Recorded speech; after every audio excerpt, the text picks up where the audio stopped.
아멘. 제가 설교하러 잘 올라올 때 떨지 않거든요. 이상하게 잠실교회 오면 막 심장이 막 이렇게 막 두근두근거리고 막 그래요. 왜 그렇게 생각해보면 여기에 올드 선배들이 워낙 많아서 선배들 기죽은 그 쫄따구의 모습을 제가 하고 있는 것 같은데요.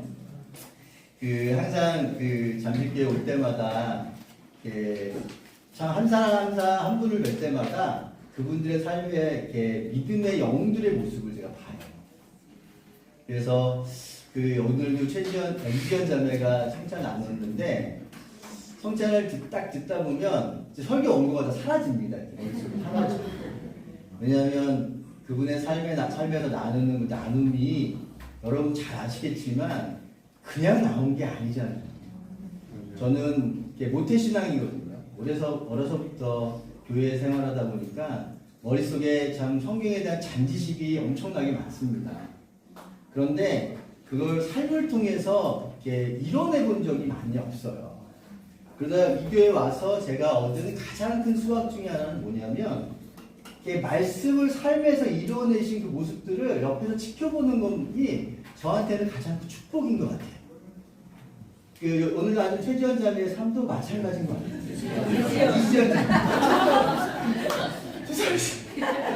이지연 자매의 삶도 마찬가지예요.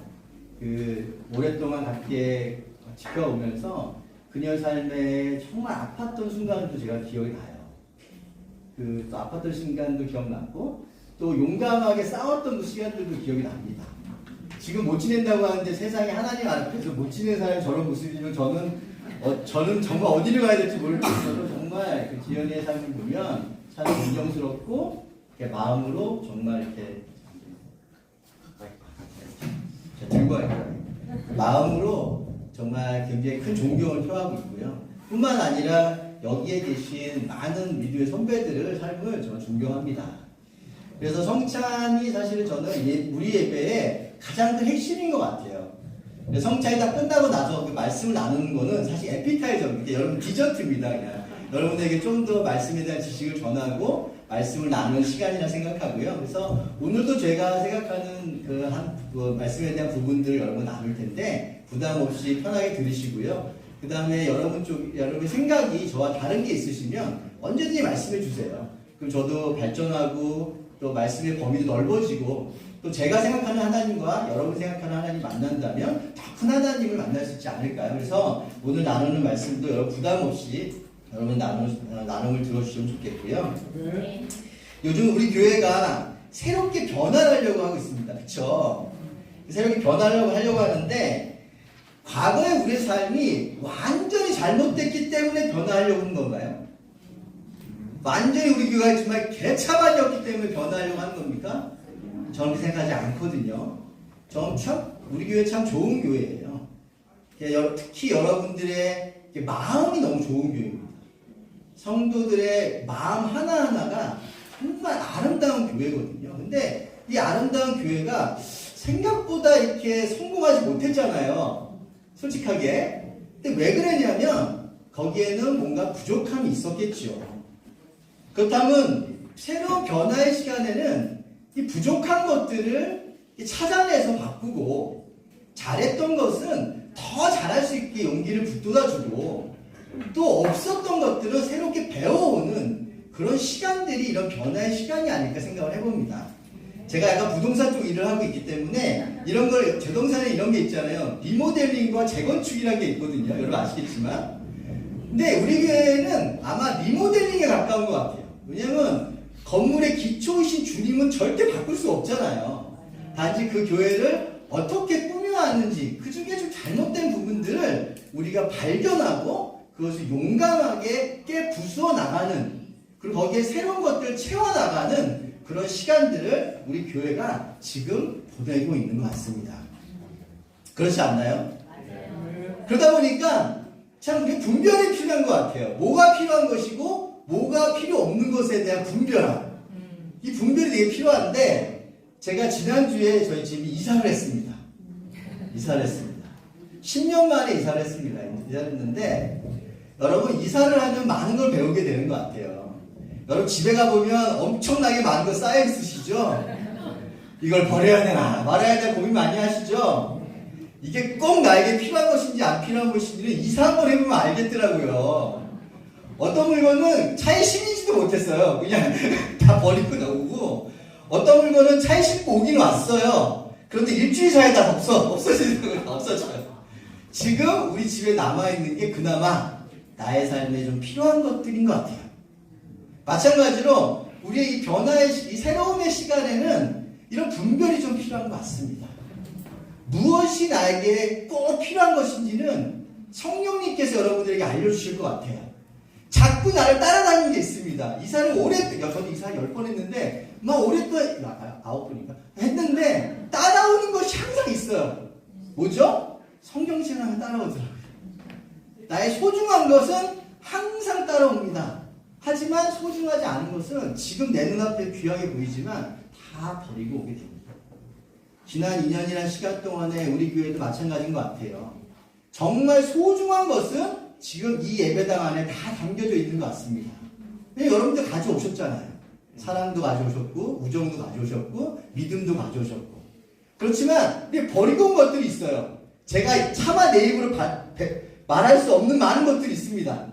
이거 말하면 좀 분란이 일어날까 보네. 말을 못하는 많은 것들이 있는데 어떤 것들을 많이 버리고 왔어요. 어쩌면 거기에 대한 아쉬움도 있을지 모르겠어요. 어쩌면 거기에 대한 연민이 있을지도 모르겠습니다. 하지만 하나님이 우리에게 과감히 버리라고 한 것들에 대해서 절대 미련을 갖지 마세요. 그거는 저희 것이 아니었습니다. 하지만 우리가 가져온 것은 잘 지켜야겠죠. 그래서 우리 교회가 그것을 잘 지켜나간다면 또 10년, 20년 후에는 또 다른 리모델링 하겠지만 그때 되면 가져갈 것이 더 많아지지 않겠습니까? 저는 그런 교회가, 이 교회가 이렇게 변화를 겪고 있는 것에 대해서 저는 참 기쁘고 감사합니다. 여러분이 하고 있는 일은요, 저는 종교개혁의 일이라고, 종교개혁 때 하던 일이라 맞먹는다고 저는 생각하고 싶어요. 네? 나중에 말씀드리겠습니다. 그래서 그 일을 여러분 하고 있으시니까 여러분 너무 자랑스럽게 생각하고요. 제가 이제 어쩌다 보니 97년도에 저 세례를 받았는데, 여기 교회에서. 그러다 보니까 98년도에 전임 사역을 시작했어요. 그러다가 2010년에 제가 이렇게 잘렸죠. 잘렸는데, 그때까지 설교를 좀 많이 했잖아요. 그래서 2002년에 제가 이게 이지연 자매가 잠실교회 사태를 이렇게 막 겪는 모습을 보면서 제가 갖고 있는 설교의 원고들을 다 정리하기 시작했습니다. 그래서 새로운 폴더를 하나 만들었어요. 폴더 이름이 뭐냐면 2022년 이후의 설교. 이게 폴더였어요. 2022년을 기점으로 이 설교 중에 필요 없는 것과 필요 있는 것들을 나누게 되더라고요. 아무리 좋은 설교라도 야 이거는 아니야. 필요 없는 설교인 것 같아. 그래서 분리를 하다 보니까 이게 정말 우리에게 필요한 설교들이 남더라고요. 그 설교 시리즈가 여러 개가 있는데 그 중에 많은 부분들, 그 몇몇 시리즈를 일상교 형제 자매들하고 나눈 적이 있어요. 근데 오늘 나누고 싶은 설교가 그 시리즈들의 어쩌면 저 시작을 알리는 설교 중에 하나입니다. 그래서 오래된 설교를 좀 끄집어냈는데 아마 이 설교 들으신 분이 있을 것 같아요. 제가 2007년에 이 설교를 했었습니다. 그리고 2009년에도 이 설교를 했었어요. 그리고 2010년에 제가 잘렸습니다. 그리고 많은 광야의 시간을 보내게 됐었어요. 그 광야의 시간을 보내게 된 시발점이 됐던 설교거든요. 그래서 오늘 이 설교를 들으시면서 여러분 아멘하고 화답하실 분들 조심하십시오. 큰 광야가 여러분 앞에 펼쳐질지도 모릅니다. 잘 선택하시고 아멘으로 답하셔야 되지 않을까 싶고요. 오늘 제가 뽑은 구절은 이것입니다. 호세아서 2장 14절에서 15절에 나오는 이 구절이 오늘의 본문 구절입니다. 우리 가르친 거 빼고 우리 같이 한번 한 목소리로 같이 읽었으면 좋겠거든요. 같이 한번 읽어볼까요? 시작. 그러므로 이제 내가 그를 꿰어서 빈들로 데리고 가겠다. 거기에서 내가 그를 다정한 말로 달래주겠다. 그런 다음에 내가 거기에서 포도원을 그에게 돌려주고 아골 평원이 희망의 문이 되게 하면 그는 젊은 때처럼 이집트 땅에서 올라올 때처럼 거기에서 나를 기쁘게 대할 것이다. 아멘.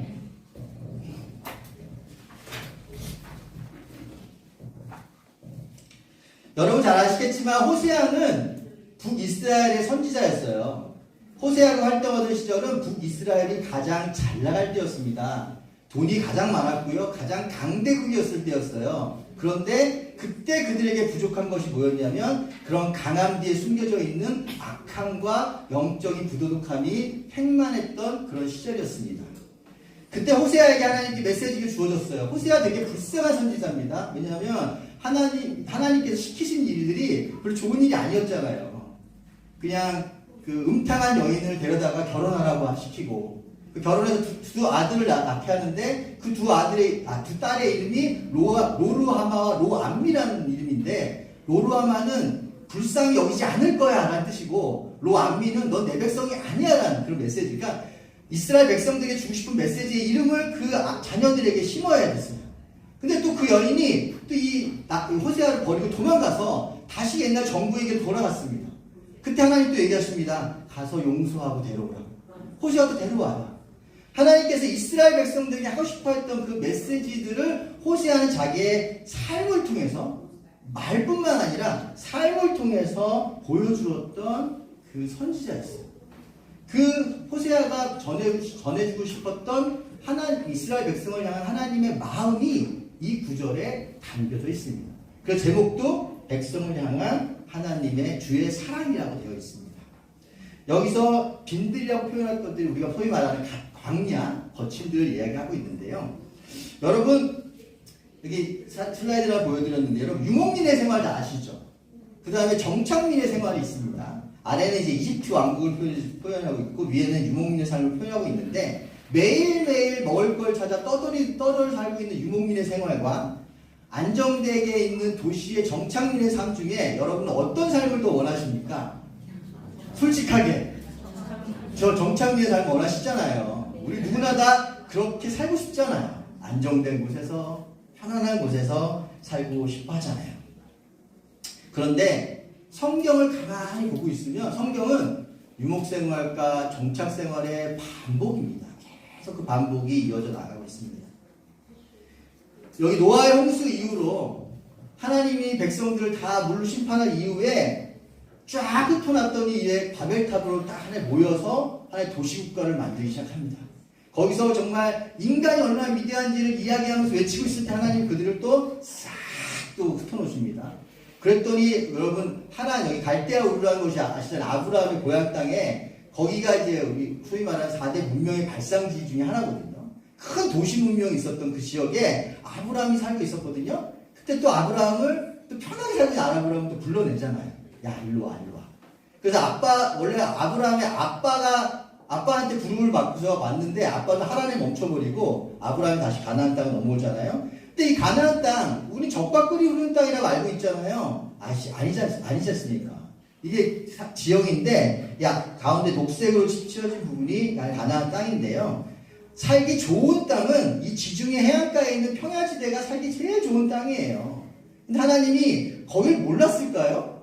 하지만 가나안 땅으로 아브라함을 이렇게 데려오는데 가나안 땅은 돌밖에 없는 돌산이었어요. 거기는 농사를 지을 수 없는 땅이었습니다. 그런데 이 땅에는 놀라운 비밀이 하나 있습니다. 하나님을 전적으로 의지하면 30배, 60배, 100배의 수확을 얻을 수 있는 땅이에요. 어떻게 되냐고요? 이스라엘 절기가 되게 많잖아요. 이 절기가 농사와 연결되어 있는데 이렇게 여름에 이 동쪽은 다 사막 기후인데 동쪽에서 막 동풍이 막 불어와요. 뜨거운 바람이 막 몰려옵니다. 근데 그 바람이 뭐가 타고 오는지 아십니까? 바로 사막에 모래를 싣고 와요. 그래서 이 돌 위에 모래를 쫙 얹어 놓습니다. 그래서 가나안 땅의 그 농사 짓는 모습을 보면요. 요즘 말고요. 요즘 농사 진짜 잘 지어요. 거기 엄청난 대국입니다. 근데 지금 옛날에는 그 주위를 돌로 다 이렇게 메워서 흙이 유실되지 않게끔. 그래 돌들을 다 땅 골라내서 그래서 4가지 밭에 비가 나오잖아요. 다 그런 데서 나오는 거거든요. 그래서 유실되지 않게끔 이렇게 밭을 잘 정비한 밭에 이렇게 이른비라는 게 쏟아집니다.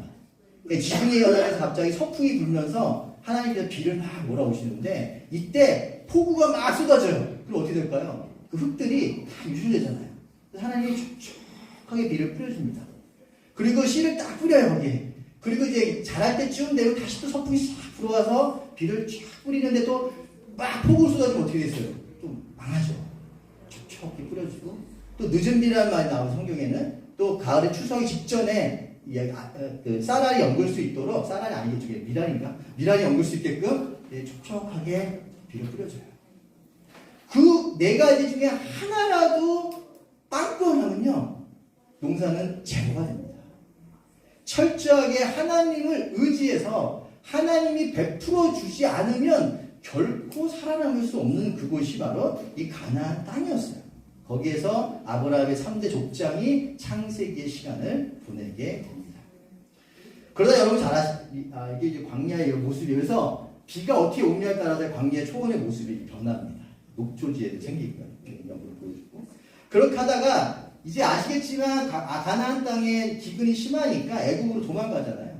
그래서 애굽에서 노예 생활을 했지만 한편으로는 잘 먹고 잘 살았죠. 일만 하면 되니까. 그러다가 출애굽 광야의 시간을 다시 한번 하나님께 초대를 하고 다시 가나안에 정착하고 또 사사시대를 거치고요. 또 왕정시대. 참 이 왕정시대도 슬픈 이야기입니다. 거기서 하나님 얘기하시잖아요. 너희가 나를 더 이상 왕으로 여기지 않는다.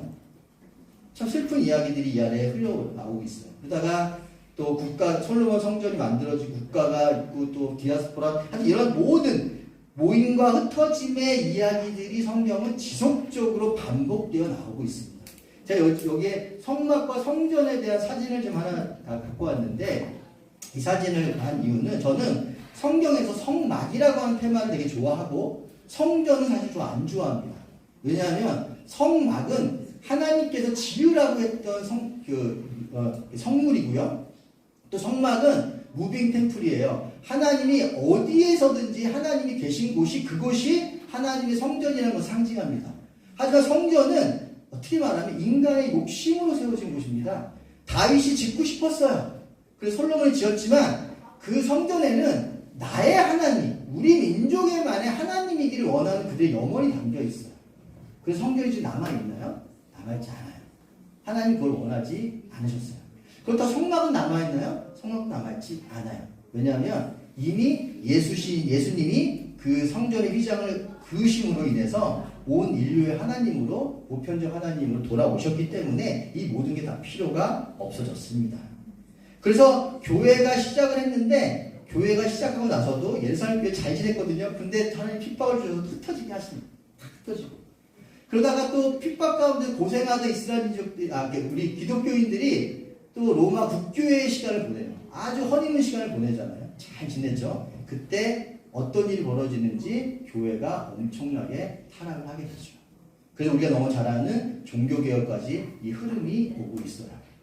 제가 이 얘기를 왜 말씀드리냐면 성경뿐 아니라 기독교의 역사를 살펴보면 끊임없이 인간은 한 곳에 머무르고 싶어하고 잘 먹고 잘 사고 싶어하고 그러한 날 하나님을 잊어버리고 또 다시 하나님께서 그들을 광야로 내몰면서 내가 누구인지를 알려주는 그 시간의 반복이 끊임없이 이루어져 가고 있어요.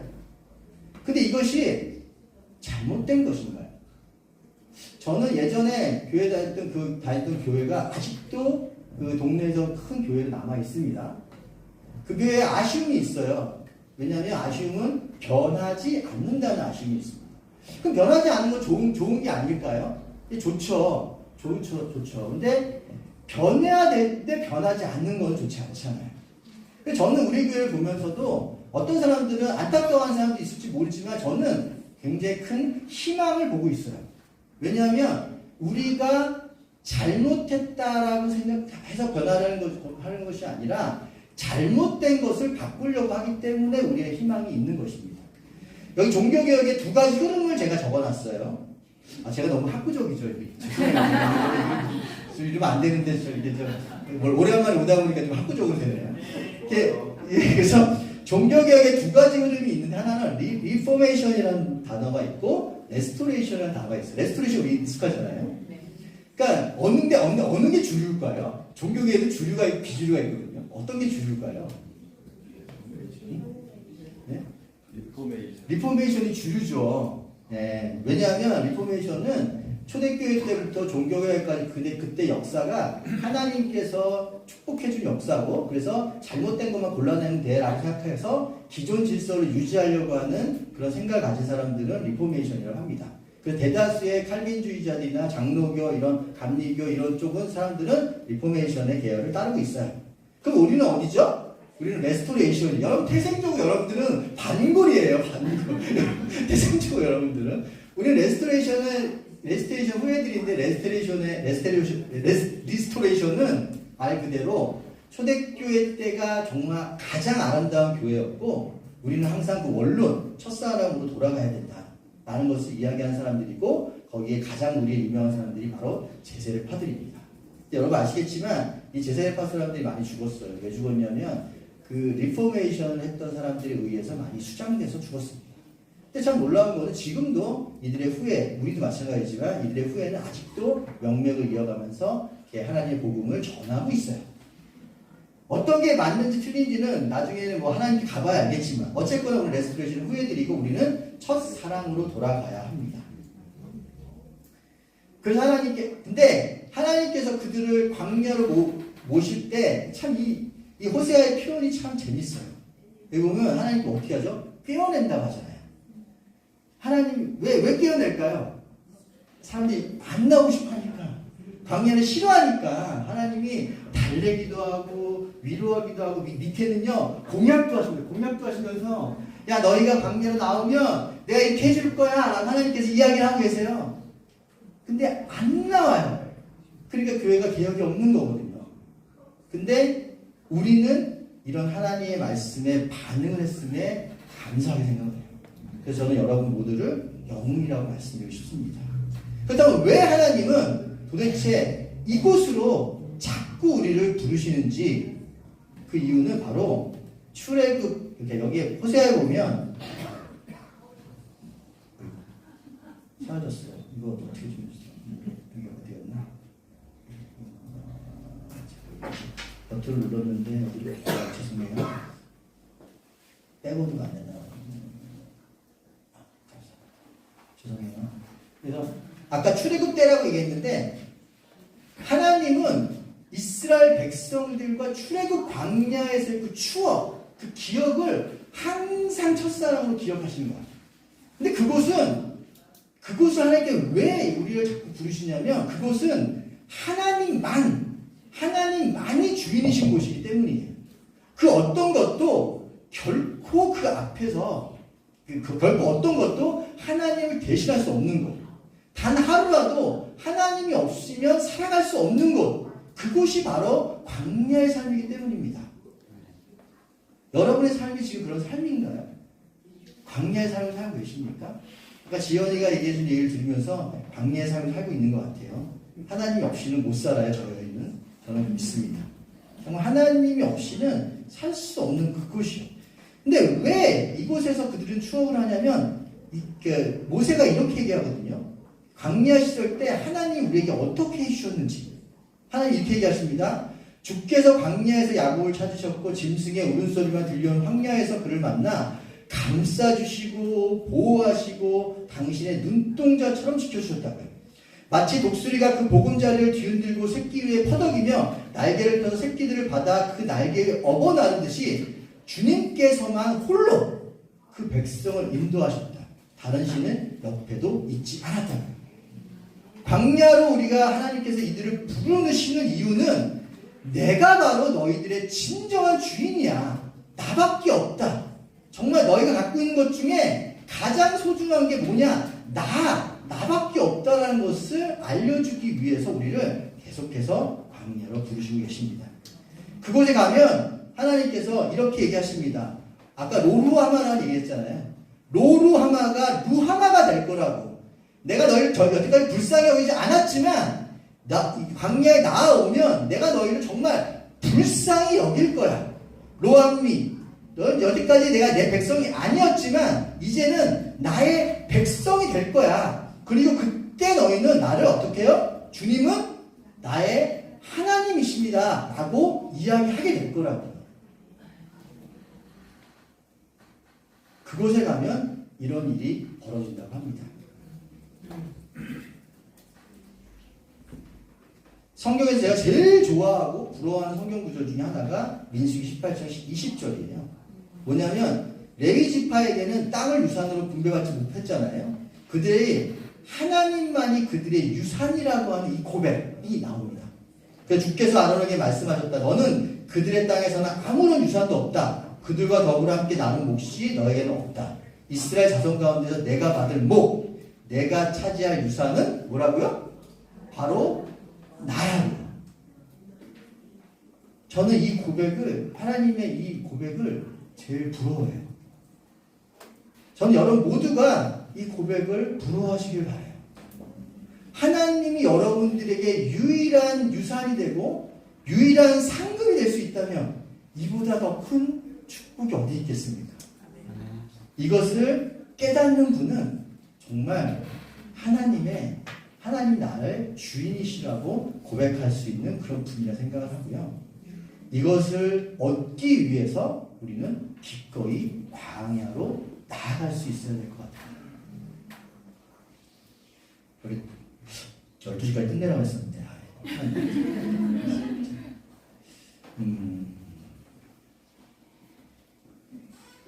지금 우리 교회를 몇몇 자매들이 와서 성찬하고 할 때 광야교회라고 얘기를 하더라고요.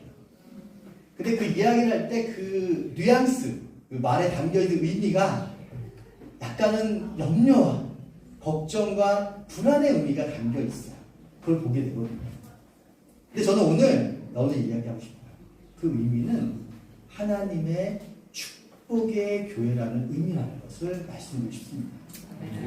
여러분 스스로 여러분들이 광야교회에 있다라고 한다면 여러분들은 바로 이 레위 지파와 같은 사람입니다. 진정으로 하나님만을 나의 상급으로 모시기 위해서 모든 것을 버릴 수 있는 준비가 된 사람들이에요. 그게 바로 여러분들입니다. 그리고 여러분들이 광야교회에 있다라고 얘기할 때는 자랑스러워하세요.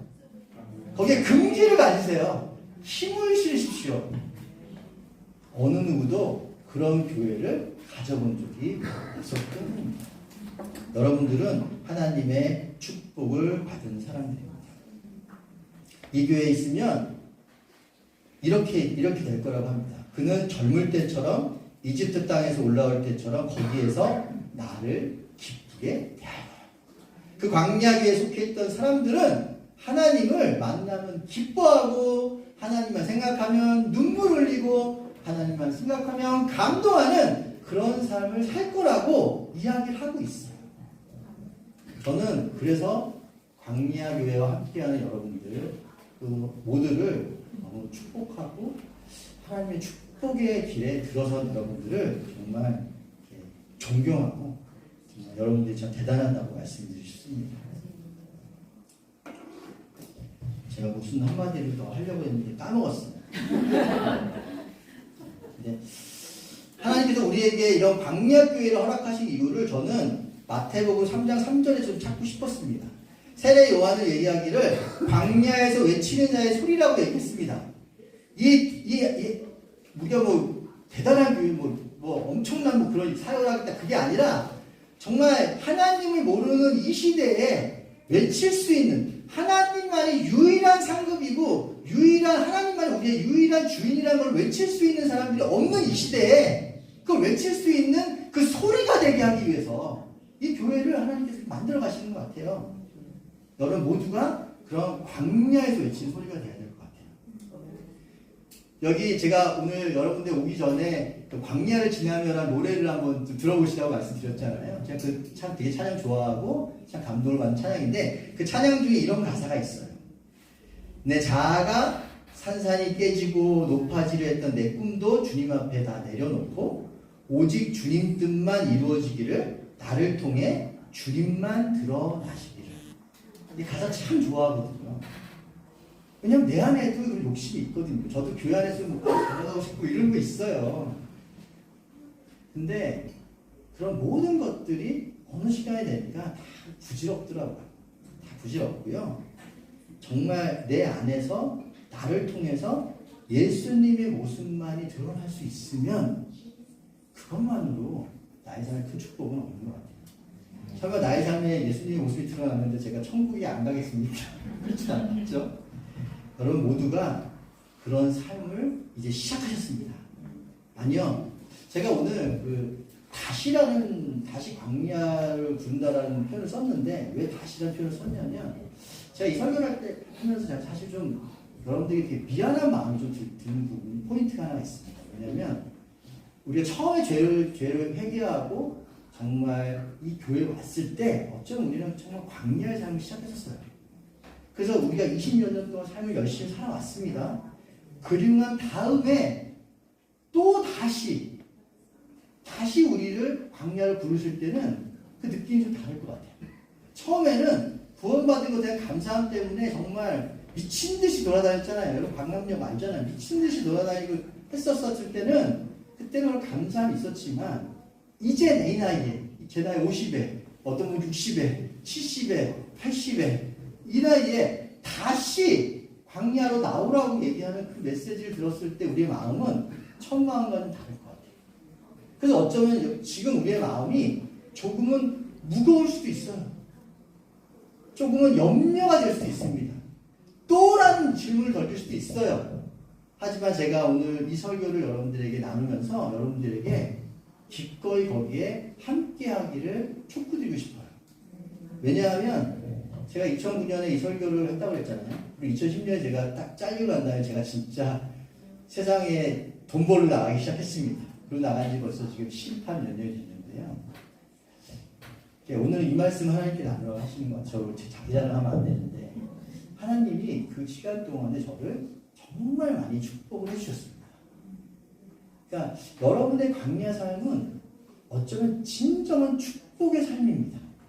하나님 그 주시는 축복은 우리를 상상을 초월합니다. 저는 여러분 모두가 혹시나 이 광야의 문턱에서 갈팡질팡하신 분이 있다면 기꺼이 그 모래폭풍이 불어오는 험한 광야로 나아가 보세요. 그리고 그때 거기서 하나님께 여러분의 마음을 솔직히 드러내 보세요. 하나님이 여러분의 마음의 길을 온전히 인도하실 거예요. 하나님의 방법대로. 그리고 그 길을 그 끝자락의 뒤를 돌아봤을 때 여러분이 이렇게 고백할 겁니다. 정말 주님만이 나의 상급이었구나. 정말 주님께서 나를 여기까지 인도하셨구나라는 고백이 여러분에게 생겨날 겁니다. 여러분 그 모두가 이런 우리 그 광야의 삶에 함께 동참하시길 바라는 마음으로 제가 첫 번째 포인트를 여기서 마치고 두 번째 포인트는 다음 시간에 이 광야에서 어떻게 하면 살아남을 수 있는지에 대한 얘기를 좀 너무 나누고 싶은데 다음에 한번 저는 좀 교회 성령의 은사와 관련돼서 이 주제를 좀 풀어나가고 싶습니다. 그래서 한번 또 기회가 오늘 좀 괜찮아서 다음에 또 기회가 주어지신다면 제가 다음에는 이 주제를 가지고 광야에 살아남기 이 주제를 가지고 다시 한번 찾아뵙도록 하겠습니다. 다시 한번 여러분 오늘 지연이 나눔 너무 감사하고 저는 지연이 나눔과 같은 나눔들이 여러분의 마음속에 다 있음을 저는 20몇 년 동안 와왔습니다. 저도 증인이고요. 저희 아내는 저보다 더 오래됐어요. 30년 넘었으니까 저 아내 다 증인이고 여러분들이 이제 다시 광야로 나아가기를 선택하신다면 전 여러분들을 축복하고 하나님께서 여러분들에게 큰 힘을 허락하실 겁니다. 아멘. 광야교회 화이팅!